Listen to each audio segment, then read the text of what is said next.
माध्यमातून मी इथे आहे, माझं स्पीड किती आहे, मी अलाइन झालोय का, एअरपोर्टचं जे स्ट्रिप आहे त्याला मी अलाइन झालोय का, तिथून माझं डिस्टन्स किती आहे, माझी हाईट किती आहे, माझं लोकेशन कुठे आहे, हे सगळं तिथं दिलं जातं.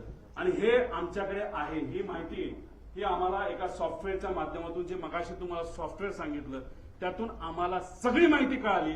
फक्त शेवटच्या 1 मिनिटाची आम्हाला माहिती कळाली नाही. कदाचित ट्रान्सपॉन्डर हा मुद्दामून विमानाच्या आतून हा बंद केला होता. तुम्हाला टिल्ट होताना जे विमान दिसते त्या ट्रान्सपॉन्डर बंद होता. ट्रान्सपॉन्डर हा 8:43.18 ह्याच्यात तुम्ही म्हणाल इथं टाइम वेगळा दिसतोय. त्यात फ्लाईट रडारच्या शेवटच्या युटीसी टाइम 3 ते म्हणजे याच्यामध्ये 5 तास आपल्याला ऍड करावं लागतं. त्यात 8:43.18 जेव्हा हे बंद झाला ट्रान्सपॉन्डर, का बंद झाला, का कुणी बंद केला, असे प्रश्न आम्हाला त्याच्यामध्ये आहे. ना आपल्याला शेवटपर्यंत कळालं असतं.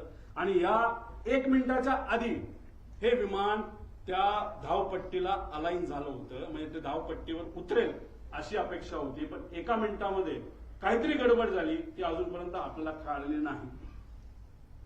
आता हा जो भाग आहे हा तुमचा 11 नंबर आहे आणि हा भाग आहे 29. हे जे मोठी चर्चा करतात, अरे बाबा तो जो असा हिलटॉपवर आहे आपला लँडिंग स्ट्रिप, त्यामुळे फार डेंजरस आहे, फार अवघड आहे, हे आपण लँड करू शकत नाही असं लोक बोलतात. ते खरं आहे. आता ही ती जागा आहे 11 नंबर आणि ही जागा आहे 29 नंबर. मागे घे, ती आहे MIDC ची साईड. इथं तुम्ही जर गेला तर सपाट आहे, सपाट, काही तिथे टेन्शन नाही. तिथं तुम्ही कसंही लँड होऊ शकता. त्यावेळेस जे विंड स्पीड होतं ते ऑलमोस्ट नव्हतं. आणि विमान जेव्हा लँड होतं त्याला अडचणी काय असतात, एकतर हे उंच आहे आणि इकडे जो सूर्य उगवत असतो तो स्क्रीनवर तिथं दिसतो. मग सगळ्यात बेस्ट ऑप्शन काय असतं, बाबा इकडे नको जायला, सोपी साईड 29 साईड आपण घेऊ, 11 नको घ्यायला, असा निर्णय बराच वेळा त्या ठिकाणी घेतला जातो. मग ह्या विमान चालकाने तो निर्णय घेतला होता का, पुढे जाऊन बघूया. 8:27 ला एअरक्राफ्ट करून रनवे 29 ची परवानगी मागण्यात आली. म्हणजे परफेक्ट फ्लॅट आहे. जसं तुम्ही 2023 ला ऍक्सिडेंट बघितला तर नुसतं घासत गेलं होतं, अशी कदाचित घटना घडू शकली असती. दादा जिवंत असू शकले असते. 29 नंबरची परवानगी तिथं ATC कडनं घेतली होती. ATC ती परवानगी दिली आणि 2 मिनिटांनंतर एअरक्राफ्ट करून रनवे 11 ची परत परवानगी मागितली. का, कशामुळे, काय कारण, प्रश्नच आहे. म्हणजे सोपं सोडून अवघड कशाला घ्यायचं. बरं एकदा मागितली का, नाही. मग दुसऱ्यांदा परत 8:36 ला एअरक्राफ्टने गो अराउंड केल्यानंतर त्यांनी परत 29 ची मागणी केली. परत ती त्यांनी कॅन्सल केली. परत आम्ही 11 ला येऊन लँड करतो असं सांगण्यात आलं. निर्णय को पायलट घेत नसतो, मेन पायलट घेत असतो. को पायलट कम्युनिकेशन करत असतो. मग या मेन पायलटला 29 सोपं होतं ते सोडून 11 नंबरच का पाहिजे होता, हे मात्र त्या ठिकाणी अजूनपर्यंत कळालं नाही. पुढे आता हा व्हिडिओ बघा.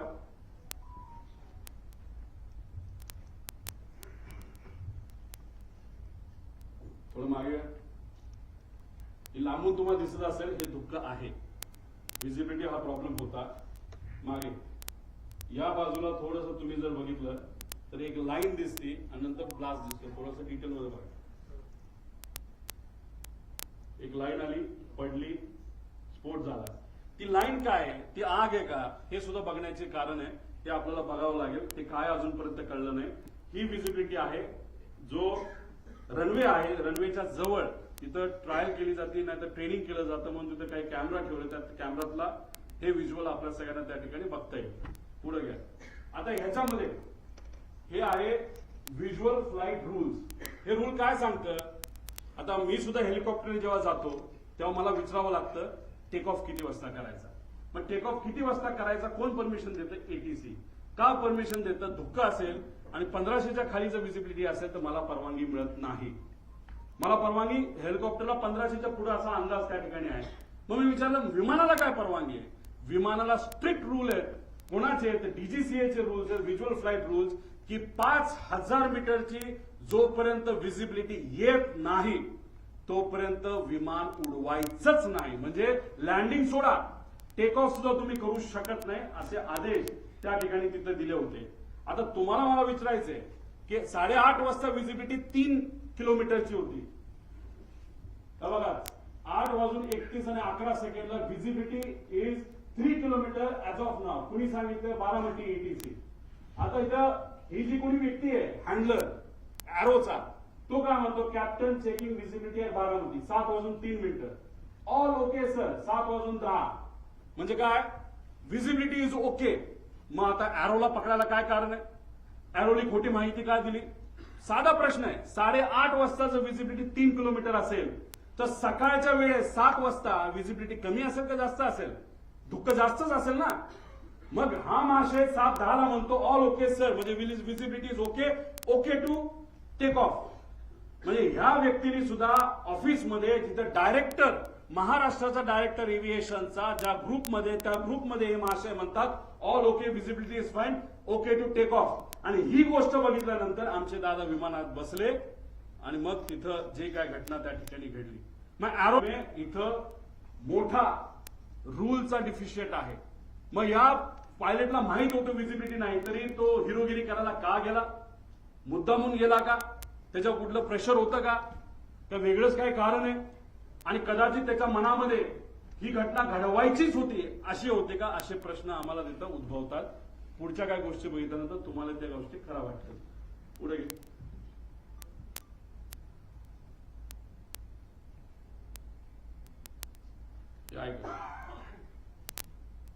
दरवेळेचा जो आवाज असतो विमानाचा, आम्हाला धावपट्टीजवळ असताना आम्हाला माहिती की विमानाचा कसा आवाज असतो. पण त्या दिवशीचा इतका कर्कश आवाज होता, त्यामुळे आमच्या गावातली बरीचशी महिला, पोरं ही सगळी रस्त्यावर येऊन बघत होती की आज विमानाचा असा का आवाज येतोय. आणि गावाला एक गिरटी घालून परत विमान धावपट्टीच्या दिशेने उतरायला गेलं. पण त्याच वेळेला आमच्या गावातनं उतरताना आमच्या गावात एक मंदिर आहे, त्या मंदिराच्या कळसाला सुद्धा टेकायची काही लोकांना शक्यता होती. म्हणजे विमान लँड होण्यापूर्वी जे गाव आहे त्या गावाच्या कळसाला विमान घासून गेलं. म्हणजे 1 मिनिट जो ट्रान्सपॉन्डर बंद झाला होता शेवटचा, जे सॅटेलाइटची कनेक्शन आहे मुद्दामून तोडण्यात आलं होतं ट्रान्सपॉन्डर बंद करून, असं आमचं मत आहे. याच्यामध्ये नॉर्मली एमिंग पॉइंट हा पुढे असतो, त्यानंतर मग सेंट्रल लाईन बघितली जाते, लँडिंग डेझिग्नेटर असतो, थ्रेशोल्ड. याच्यावर लँड करायचं नसतं, याच्या पुढेच लँड करावं लागतं. आणि ही जर बारामतीची साईड बघितली, थ्रेशोल्ड इथे. आता 1 मिनिट जे ट्रान्सपॉन्डर बंद केला तर त्याचा जर आपल्याकडे डेटा आला असता तर हे बंद पडलं विमान असं आपल्याला जे दिसतं ते जर झालं नसतं, तरी आमचं असं मत आहे की हे विमान इथे येऊन धडकलं असतं. मग कदाचित असं होतं का की इंटेन्शनच होतं विमान लँड करायचं ना, क्रॅश करायचं. कारण तुम्ही 29ला तुमच्याकडे संधी असताना तुम्ही सारखं सारखं या डोंगराळी भागाकडे का जात होता? आणि जर तुम्ही एवढ्या लो आला होता, मग कुठेतरी तुम्ही जर ते तिथं बंद पडलं नसतं, नाही तर ते एका बाजूला गेलं नसतं, तर तसंही ते जाऊन विमान तिथं धडकू शकलं असतं, असं आम्हाला त्या ठिकाणी भीती आहे. नाही तर आम्हाला त्याबद्दलची त्या ठिकाणी शंका आहे. म्हणजे थ्रेशोल्डच्या खाली म्हणजे हे अनेक असे प्रश्न, म्हणजे एमिंग पॉइंट हा तो तिथली शेवटची बाजू म्हणजे डोंगराळी बाजूच एमिंग पॉइंट होतं का, असा प्रश्न त्याच्यामध्ये आहे. आणि त्याच्यातच तो पॉइंट समोर येत असताना कदाचित असंही होऊ शकतं, जेव्हा पाठकाला ते कळालं, त्या ज्या मॅडम होत्या त्यांनी कदाचित मग विमान एका बाजूला ओढण्याचा प्रयत्न केला. काय हे जोपर्यंत ब्लॅक बॉक्स आपल्याला मिळत नाही, जोपर्यंत आपल्याला कम्युनिकेशन त्या कॉकपिटमध्ये काय झालं हे जोपर्यंत कळत नाही, जोपर्यंत इक्विपमेंट मुवमेंट तिथं कळत नाही, तोपर्यंत ह्या गोष्टी आपल्याला कळणार नाही. त्यामुळे ह्या गोष्टींकडे खऱ्या अर्थाने लक्ष देण्याची जरूरत आहे. पुढे आता ह्याच्यामध्ये आपण जर बघितलं तर तुम्ही सुद्धा गाडी चालवत बाहेर जावा, एखादं कुत्र मध्ये आलं, माणूस मध्ये आला आणि तुम्हाला माहिती आहे तुमचा ऍक्सिडेंट होणार आहे, कितीही तुम्ही शांत असला तरी तुम्ही एखादी शिवी द्याल, तुम्ही चिडाल, तुम्ही त्या रागवून बघाल, काहीतरी तुम्ही कराल. आता याच्यामध्ये आपल्यासारखं म्हणजे सामान्य लोकांसारखं कुणी रिॲक्ट केलं? जेव्हा 8:43:55 सेकंडला फील्ड इन साईड जेव्हा पाठक मॅडम त्या ठिकाणी बोलल्या, तेव्हा तिथं 8:44:13 म्हणजे जेव्हा ते टील झालं तेव्हा मॅडम म्हणाल्या होत्या ओ शिट ओ शिट. हे त्यांचं रिॲक्शन आहे, हे त्या मॅडमचं रिॲक्शन आहे, को पायलटचं रिॲक्शन आहे. पण या पुऱ्या 5 मिनिटांमध्ये जेव्हा तो पीटीटी दाबला गेला होता, त्या पीटीटी जेव्हा दाबलं जातं तेव्हा फक्त को पायलटचा आवाज येत नसतो, पायलटचाही आवाज येतो असतो. पायलट जर गाणं गात असेल, काय सुंदर सिनरी आहे, काय झाडं आहेत, काय झुडपं आहेत, असं पायलट बोलला तरी त्या पीटीटी मध्ये तो आवाज रेकॉर्ड होतो. आम्हाला जे कळलंय त्या मेन पायलटचा आवाज कुठेही तिथं येत नव्हता. मग पायलट झोपला होता का डोज ऑफ झाला होता का वेगळंच काहीतरी झालं होतं का मुद्दामून त्याच्या मनामध्ये एक निश्चय त्याचा होता की आता आपल्याला हे विमान काही झालं तरी जमिनीवर त्या ठिकाणी घेऊन जायचं आणि ऍक्सिडेंटच घडवायचा, असे अनेक प्रश्न निर्माण होतात. त्यामुळे ब्लॅक बॉक्स मधून माहिती आणणं हे महत्वाचं आहे. ही नॅचरल रिॲक्शन होती, ओ शिट तिथं मेडे मेडे बोलावं लागतं. पण मेडे मेडे बोलण्याची सुद्धा मानसिकता त्या मॅडमची नव्हती. का? कारण का त्यांना या गोष्टीचं कदाचित काहीच माहित नव्हतं. जेव्हा विमान हाताबाहेर गेलं, नाहीतर तिथं एक सर्किट ब्रेकर नावाचा एक बटन असतं, ते जर बटन बंद केलं तर विमानाच्या सगळ्या गोष्टी बंद होतात आणि विमान ज्या पद्धतीने एखादी बाटली आपण असं फेकू त्या पद्धतीने ते तिथं पडतं, जे तिथं पडताना आपण सगळ्यांनी बघितलेलं आहे. आणि त्यानंतर 11 सेकंद नाही तर 8 सेकंद नंतर हे क्रॅश झालेलं आहे. म्हणजे 8 सेकंदाचा त्याच्यामध्ये गॅप आहे.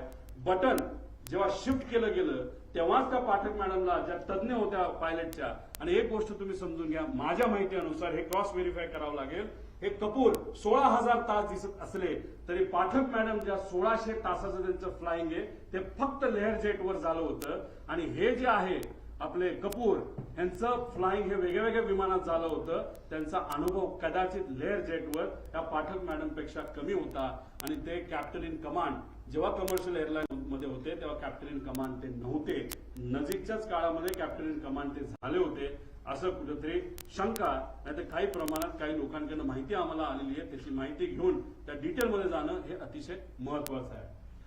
त्यामुळे दादरचा दौरा का बदलला, विमानाची वेळ बदलली गेली का, पायलट खरंच बदलले का बदलले, असे काही प्रश्न आहे. मग त्यानंतर केंद्रीय विमान मंत्रालयाचा अहवाल आलाय का, एटीसी ट्रान्सक्रिप्ट, आणि या अहवालामध्ये का त्याच्यामध्ये डिस्परन्सी आली, का त्याच्यामध्ये फरक आलेला आहे, मधील वेळेची विसंगती का आली, पायलट रडारचा 1 मिनिट आधीच ते जो ट्रान्सपॉन्डर आहे तो का बंद झाला, का बंद केला गेला, व्हिजिबिलिटी कमी असताना सुद्धा टेक ऑफ का झालं, जर टेक ऑफ पुण्याचं एअरपोर्ट बॅकअप पकडून केलं असेल तर लँड करण्याचा प्रयत्न का तिथं झाला, असा आमचा प्रश्न आहे. रनवे 29 अवेलेबल असताना, सेफ असताना, फ्लॅट असताना, कुठलंच टेन्शन तिथं नसताना, तिथं सूर्याचा पण त्रास नसताना सारखं मला रनवे 11च पाहिजे असं का त्या ठिकाणी सांगण्यात आलं. आधीच विमान कमी उंचीवर आणले गेले होते का, त्यानंतर शेवटच्या काही मिनिटात पायलट काहीच, जो मेन पायलट आहे, एवढी घटना जमीन जवळ येते, विमान टिल्ट होतंय, तिथं बंद पडतंय विमान, तरी तुम्ही काहीच बोलत नाही, याचा अर्थ काय. तर याचा अर्थ जर काढायला गेलं तर मी सामान्य परिवारातला एक व्यक्ती म्हणून, नाही तर सामान्य व्यक्ती ज्याचं टेक्निकल बॅकग्राऊंड कुठलंच नाही, मला असं वाटतं की हा अपघात नाही, हा 100% त्याच्यामध्ये घात असू शकतो. आणि हीच माहिती आम्हाला सगळ्या इन्व्हेस्टिगेशन एजन्सीज कडनं पाहिजे. पण मग इन्व्हेस्टिगेशन एजन्सी, सरकारी एजन्सी हे योग्य पद्धतीने काम करू शकतं का, करू शकतं. पण लोकांच्या मनामध्ये शंका आहे. काही दिवसांपूर्वी माजी अधिकारी ज्यांनी अजितदादांवरच टीका केली होती, त्या अधिकाऱ्यांनी सुद्धा सांगितलं की ठीक आहे, दादांचं माझं एवढं चांगलं नव्हतं, पण मग एन्क्वायरी करत असताना जर सरकारीच एजन्सी करणार असेल तर त्यांना जसं पाहिजे तसंच ते एन्क्वायरी करू शकतात. म्हणून आमचं परिवाराचं आणि कार्यकर्ता म्हणून आणि दादा हे आमचे नेते म्हणून आम्हाला ज्या काही शंका आहेत त्या शंका या एक्सटर्नल एजन्सीकडनं त्या ठिकाणी घेणं अतिशय महत्वाचं आहे. ज्या नावं मी पुढे जाऊन तिथं आपल्याला सांगणे, BEA bureau of enquiry and analysis for civil aviation France ही एक चांगली कंपनी आहे. त्यानंतर AAIB UK ही दुसरी एक चांगली कंपनी आहे. नॅशनल ट्रान्सपोर्टेशन सेफ्टी बोर्ड, कारण का ही कंपनी बंबार्डियर ही कॅनेडियन कंपनी, पण हे विमान मॅन्युफॅक्चर अमेरिकेत झालं. अमेरिका जे कुठलं विमान मॅन्युफॅक्चर होतं त्याचं इन्व्हेस्टिगेशन ही एजन्सी अमेरिकेची तिथं करते. त्यामुळे या तिघीपैकी ज्या कुठल्या चांगली आहे नाहीतर त्यातल्या 2 एजन्सीकडे हे काम तिथं देण्यात आलं. सरकार करायचं करू द्या, आमचा त्यांच्यावर काही विश्वास नाही असं नाही, पण त्यांनाही करू, पण ही बॅकअप अशा एजन्सी त्याच्यामध्ये असणं आमच्या सर्वांसाठी अतिशय महत्वाचं आहे असं माझं मत आहे. एक स्लाइड आधी आता ह्याच्यामध्ये आपण जर बघितलं तर फॉरेन्सिकची जी टीम आहे ती टीम दुर्दैवाने उशिरा आली. ती का उशिरा आली, त्यांनी खरंच आतापर्यंत काय केलं? सीआयडीला काम दिलंय, चांगली गोष्ट आहे. आपण सीआयडीला एअरपोर्टवर जाण्याची परवानगी आहे का? मी काही लोकांशी त्यांच्याशी बोललो, म्हणलं आतापर्यंत काय झालं? ते म्हणले आतापर्यंत आम्ही सीसीटीव्हीचे फुटेज घेतले. म्हणलं कुठले घेतले? ते म्हणले आम्ही एअरपोर्टचे घेतले. म्हणलं बाकीचं नाही. मग आम्ही एका अधिकाऱ्याशी चर्चा केली. अरे बाबा, तुम्ही एवढा वेळ जर लावणार असताल, याच्यामध्ये जर वेळ घालवणार असताल, तर ते जी कंपनी आहे ते सगळे पेपर मॅन्युपुलेट करू शकते, सगळा एव्हिडन्स मॅन्युपुलेट केला जाऊ शकतो. थोडे दिवस थांबू, लोक विसरून जातील. लोक विसरणार नाहीत. आम्हाला ही माहिती पाहिजे म्हणजे पाहिजे. त्यामुळे सीआयडी विश्वास नाही असं नाही, पण त्यांना पूर्ण अथॉरिटी नसणार आहे. कारण विमानतळावर गेल्यानंतर पोलिसाला, खाकी वर्दीच्या व्यक्तीला आज जाण्याची परवानगी तिथं नसते. तिथं सीआयएसएफ असेल, नाहीतर केंद्रीय जे काही एजन्सीज असतील त्याच तिथं जातात. नाहीतर इन्व्हेस्टिगेशन करायचं असेल तर सीआयडी करू शकत नाही. करू शकतं, कपॅसिटी आहे, पण ते कुठलं तर क्रिमिनल म्हणजे कुठं खून झाला, कुठं काय झालं. पण हा विषय हा एअरपोर्ट अथॉरिटीच्या रिलेटेड आहे. त्यामुळे अशीच एजन्सी द्यावी लागेल जी अनुभवी आहे. एक आपली इंडियाची घ्या आणि बाहेरच्या 2 घ्या, अशी आमच्या सगळ्यांची त्याच्यामध्ये मागणी आहे. पुढं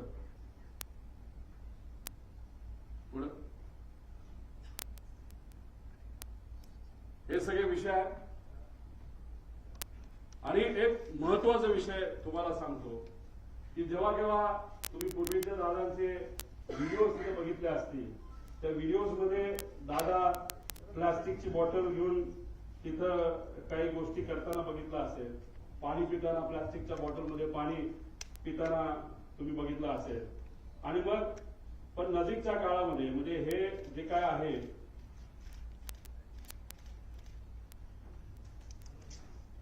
आता हे जे काय झालं ते झालं.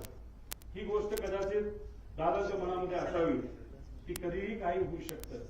त्यामुळे गेल्या काही महिन्यांमध्ये दादा प्लास्टिक बॉटलवरनं दादा अशा बॉटलमध्ये त्या ठिकाणी आले होते. का आले होते, कशामुळे आले होते, ह्याच्यात काय करू शकता येत नाही.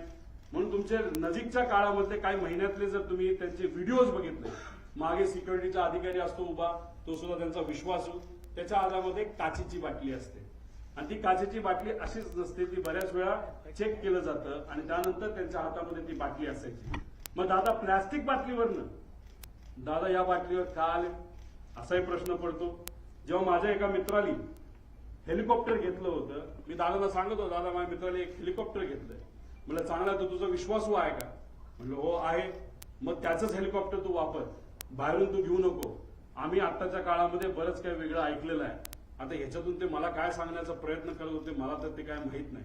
दादानी त्यांच्या काही जवळच्या लोकांना, ज्यांची आर्थिक परिस्थिती बरी आहे, चांगला व्यवसाय आहे, त्यांना सांगून सांगितलं होतं की पुढच्या काही महिन्यांमध्ये तुम्हाला विमान घ्यावं लागेल आणि ते विमान तू घे म्हणजे मला ते वापरता येईल. हे का ते काय बोलत होते कसं काय, शेवटी आता दादांबरोबर झालेले काय सगळे संभाषण हे तिथं माझ्या ध्यानामध्ये त्या ठिकाणी एका टेप सारखे तिथं पळत आहेत, जात आहेत. त्यामुळे काचेच्या बाटलीपासून फार विमान स्वतःच त्या ठिकाणी असावं, त्या सगळ्या गोष्टी त्यांच्या मनामध्ये का होत्या त्या आज तरी आपल्या सगळ्यांना त्या ठिकाणी विचारता येणार नाही.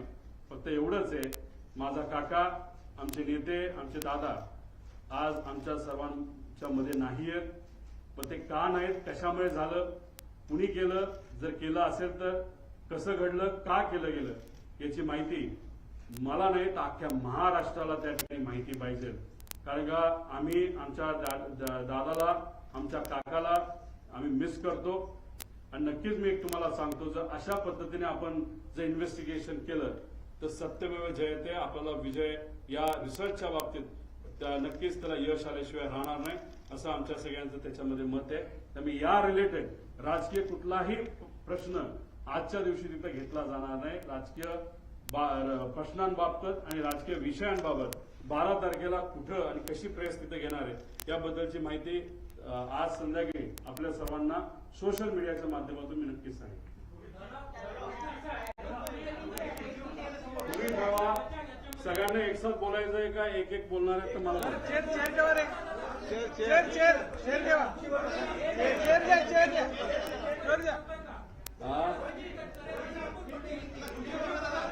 थांबा खुर्चीवर बसू द्या.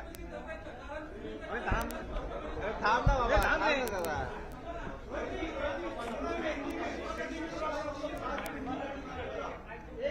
ठरवा. पहिला हिंदी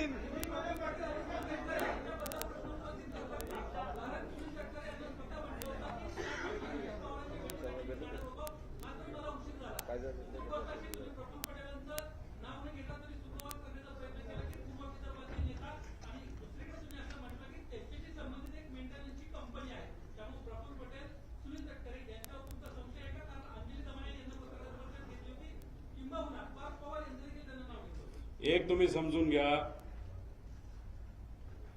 हा अपघात होता का घात होता